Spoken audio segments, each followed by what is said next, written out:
il l'a fait. Luffy vient de battre un personnage des plus puissants de One Piece. Tout ça grâce à sa nouvelle puissance. On est bluffé car ce final, il est génialissime. Et ce chapitre, vraiment, il en vaut la peine. Il y avait tellement d'infos, tellement de personnages badass qu'on avait vraiment envie de voir. Et là, on les a. Et en plus, tout s'éclaire maintenant. Il suffit de regarder l'ombre de Rox. Il a un chapeau. On va rien dire. On va tout dire dans cette review. Mais son ombre, c'est juste la meilleure des ombres qu'on ait vues. C'est fou de voir juste une ombre et de se dire « Waouh, incroyable !» Mais tout s'éclaire. Juste ça. Tout s'éclaire. Et le flashback de Kaido, c'est une mine d'or. Plus que le combat, plus que la victoire, c'est le flashback qui nous a intéressés. Et oui Nakama, bienvenue sur Raftelli pour cette review qui sera spectaculaire. Et tout de suite, on va passer au Super Fangs. Comme vous le savez, à chaque fois, celui qui donne le plus gros Super Fangs, il devient le roi de Raftel. Bientôt, on va donner un objectif de Super Fangs. Et à partir de là, on va lancer un gros projet sur la chaîne, un gros projet en live, avec participation de tout le monde sans exception. Et ben voilà. Il faut pas en dire plus, il faut juste que ce soit prêt. Du coup, il faut l'avouer, les Super Fangs ont été lancés. On ne s'attendait pas à ce que les gens donnent et qu'ils nous aiment autant, mais c'est le cas. Donc nous, on veut vous rendre l'appareil. Donc chaque Super Fangs qui vont être donnés, ça va contribuer à ce projet. Ça va faire évoluer ce projet qui va apparaître en live. Et ce projet, tout le monde sera gagnant, sans exception. Vous allez tous vous amuser et il y aura forcément des cadeaux à gagner. Plein de cadeaux à gagner. Donc amusez-vous. Donc n'hésitez pas pour les Super Fangs, mais évidemment sans vous ruiner. Ça c'est le mot d'ordre. On ne vous demandera jamais ce que vous ne pouvez pas donner, tout simplement. Et donc là, comme d'habitude, on va citer les noms pour les Super Fangs. Le roi de Raftel, cette fois-ci, c'est... Kanoxy-sama. Comme pour la dernière vidéo en fait. Et merci à toi Nakama, tu contribues énormément à l'évolution de la chaîne. Et son message c'est « Merci pour tout, vraiment, je le redis encore une fois, et la communauté aussi, je pense. » Bon, évidemment, c'est plutôt à nous de vous remercier parce que tous ces messages, ça nous fait toujours super plaisir, ça nous remotive à chaque fois. Et là, ce genre de message, quand ça part de la communauté globalement, ça nous dit que toute la communauté nous aime et nous apprécie. Et nous, franchement, ça nous fait du bien. Puis nous avons Mystic Satoru, c'est une référence à Mystic Gohan. Si c'est le cas, tu le dis en commentaire parce que nous, on adore Mystic Gohan.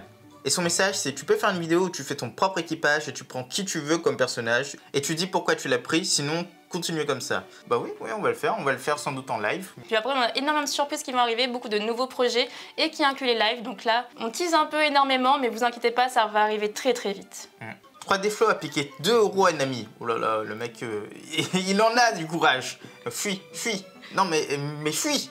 Change de planète parce que sinon elle va te retrouver. Et Robin Debessel nous dit « Merci Raftelil, d'accord avec votre théorie, Yamato sera le prochain Mugiwara. Merci à vous Silver et Copper pour votre travail, votre bonne humeur, je vous adore. Et bon rétablissement à Silver, hâte de voir la suite que vous nous réservez. » Merci à toi Nakama, donc comme tu peux le voir, je suis rétablie, donc en tout cas plus ou moins, je suis debout, je suis là, je peux faire la vidéo, donc c'est le principal. Merci en tout cas pour ton commentaire. On a juste besoin de savoir, hein. Si elle est malade c'est pas grave. Voilà, donc n'oubliez pas de laisser vos Super Fangs et forcément vous allez être cité dans la prochaine vidéo. Et si tu veux être le roi de Raftel, c'est le plus gros, mais ce n'est pas une obligation. Allez, place à la review. Pour la page de couverture, pour l'instant, le visage des envahisseurs n'est pas encore donné. On voit juste le livre qui s'enflamme, les liens des prisonniers qui se libèrent. Et du coup, pour nous, c'est logique. Ça coule de source, ce n'est pas Barbe Noire, c'est bien Reiju et Ichiji qui sont là pour sauver leur frère. Il faut être logique. Pourquoi est-ce que Barbe Noire viendrait et en premier lieu libérer le Germa? On voit clairement pas Barbe Noire faire Zéhahaha, le Germa c'est mon allié. Non, absolument pas. Là, forcément, le combat va commencer. Et on a hâte de voir Crackers à l'œuvre. On a hâte de voir également Katakuri parce que pour l'instant, on ne l'a pas encore vu. Et il faut dire, il nous manque quand même un peu. Première vraie page jusqu'à Anne, le choc du haki a lieu. Mais pire, cette fois, la distance n'est pas présente. Le dragon de flamme vient de saisir le bras de l'opposant. Luffy souffre le martyr et Kaido lui dit qu'il ne gagnera pas. Et c'est là que commence l'un des meilleurs flashbacks de One Piece. À part celui d'Oden. C'est celui de Kaido. Il est né il y a 69 ans de cela sur l'île Vodka, une île où la guerre était le quotidien. Et dès ses 10 ans, il est devenu le plus puissant soldat de leur armée. Il n'a cessé de monter en puissance. Mais toute l'or que le pays pouvait récolter partait tout droit dans la poche des dragons célestes. C'était forcément pour la taxe céleste.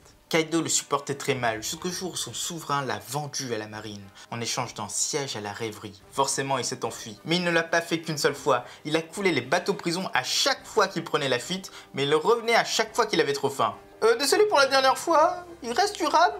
Pour nous, ces premières cases, ça fait tilt. Le début, ça fait vraiment penser au flashback de Barbe Blanche, lorsqu'il était jeune, donc sur son île qui était complètement en feu, ravagée par la guerre. Et ils étaient aussi incapables de payer la taxe céleste. Mais ça nous fait aussi un peu penser à celle de Big Mom, puisque c'est quand même la vente d'un élément fort directement à la marine. Et enfin, cette allure et ses vêtements, ça ressemble un peu à Katakuri. À l'époque, il y avait pas mal de théories qui disaient que Kaido, c'était le père de Katakuri.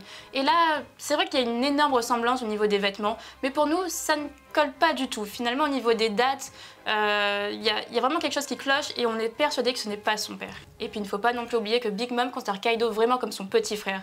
Donc pour nous, il n'y a vraiment pas de lien autre que un lien frère et sœur entre Kaido et Big Mom.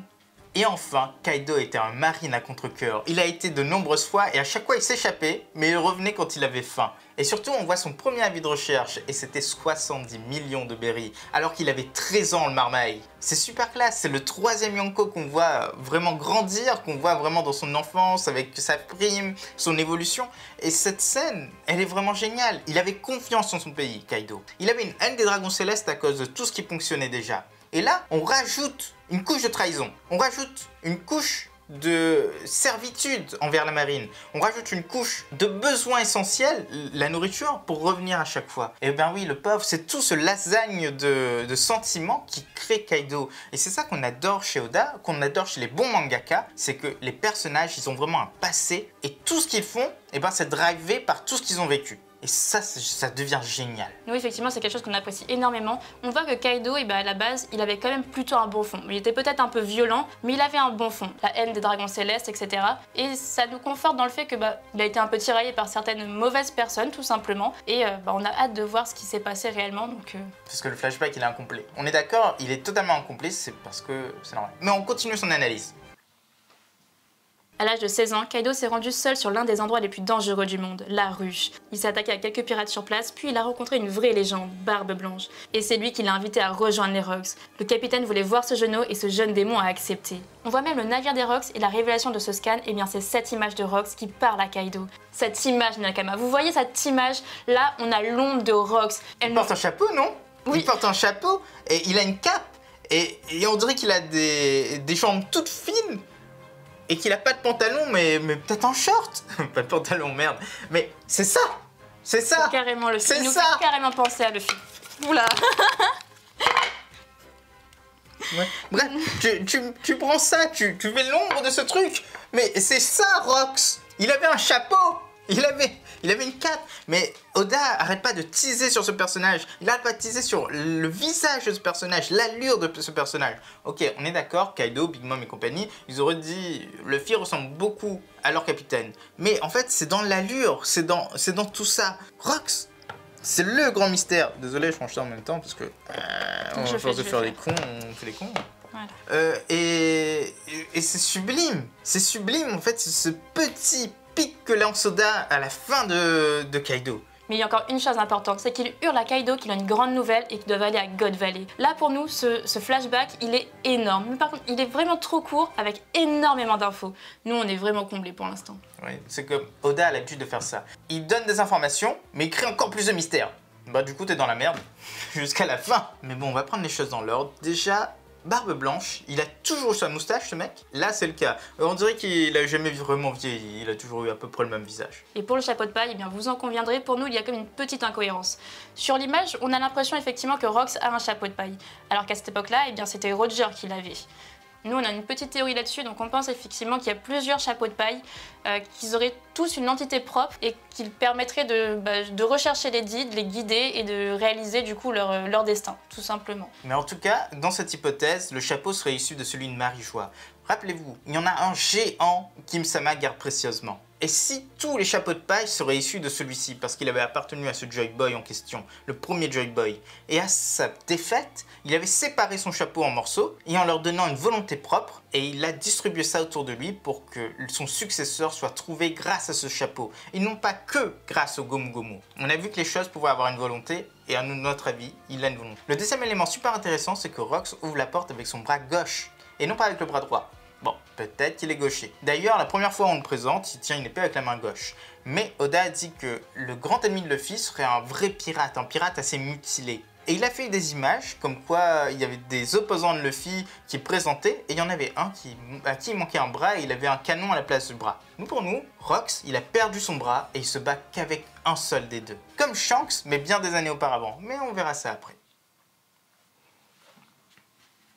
Le monde fut entièrement bouleversé par la nouvelle de leur chute. Les pirates de la ruche disaient que c'était à cause de leur mésentente constante. Big Mom, elle a réussi à fuir, et après avoir donné son feu à Kaido, eh bien elle l'a perdu de vue. 10 ans plus tard, alors que Kaido s'était évadé en compagnie de King, la vieille Higurashi est venue pour lui faire une proposition, pour le ramener à Wano. Et là, ça valide quasiment une de nos théories. La vieille, elle débarque et elle parle d'une histoire qui remonte à 10 ans, comme si elle avait cette histoire en commun avec Kaido, et c'est sans doute le cas. Pour nous, elle faisait partie des Rocks. Elle avait le visage de Shiki dans son répertoire, ça c'est pas rien, c'est un élément de preuve en plus. Et il faut dire que Kaido l'écoute sans broncher, donc à mon avis, il ne le ferait pas avec n'importe qui, à moins que ce soit quelqu'un de son ancien équipage. Le futur empereur a ensuite pris Wano, il a agrandi son équipage et avec pour mot d'ordre la chute de la noblesse. Le pouvoir pour ceux qui le méritent par le combat. Et d'ailleurs à l'époque, King lui parlait toujours d'un certain Joy Boy, celui qu'Oden attend. Et c'est bien la fin de ce trop court flashback avec beaucoup d'informations et beaucoup de mystères. Mais nous, on l'a adoré.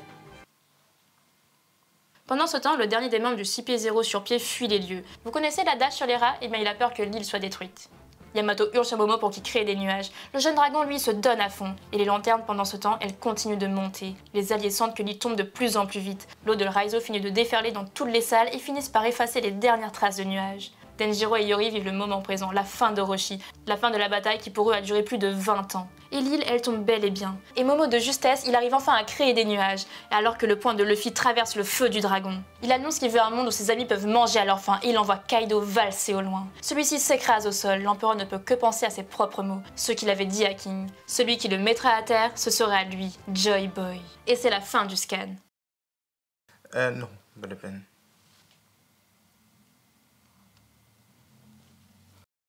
Quel scan terrible! Le moment qu'on attendait depuis tant d'années est enfin arrivé. Et ça date pas d'hier, ça date même de plus longtemps que ce que vous croyez. Ça date de Water 7. Alors que Garp venait à peine d'être introduit, Oda a révélé qu'il se demandait déjà comment Luffy allait s'y prendre pour battre Kaido. Sur Punk Hazard, le fait que Momo soit un dragon et qu'il crée des nuages est plus encore lié à ce moment. Le moment où Momo pourrait grandir et créer ses propres nuages pour sauver son peuple. Mais surtout, on a cette alliance entre Law et Luffy au chapitre 668. Il y a presque 400 chapitres de cela. 400 chapitres! Il faut clairement au moins ça pour battre un empereur. 400 chapitres!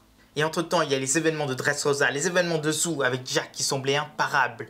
L'arrivée sur Wano, les power-up, les combats devenus des vrais classiques, des masterclass. Ça paraît long, on l'a toujours dit. Mais vous allez voir, dans quelques mois, dans quelques années, vous allez relire tout Wano et vous allez vous dire « Mais c'est trop court, ça passe trop vite !» C'est parce que là, on voyait les sorties semaine par semaine. Et forcément, ça crée ce sentiment d'attente, de c'est trop long.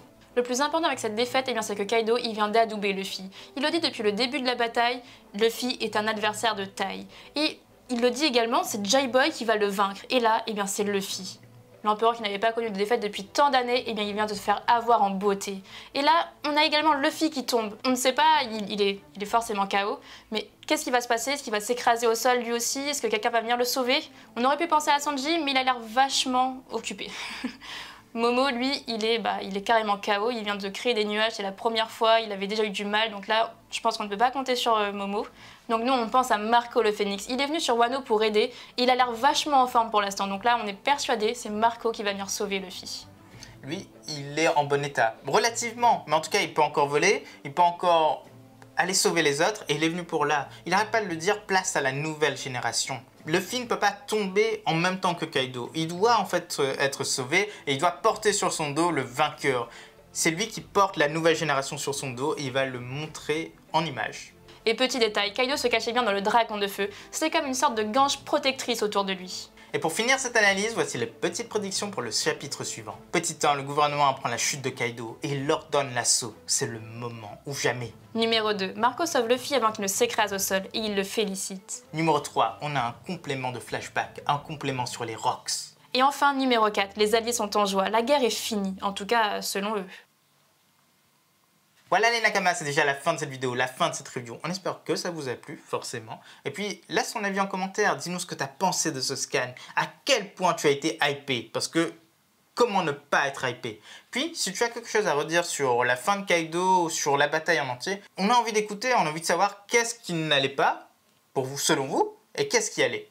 Et petit mot de la fin, Kaido vient de rejoindre le cercle très fermé des personnes laissées en croix par Luffy. A bientôt les Nakamas.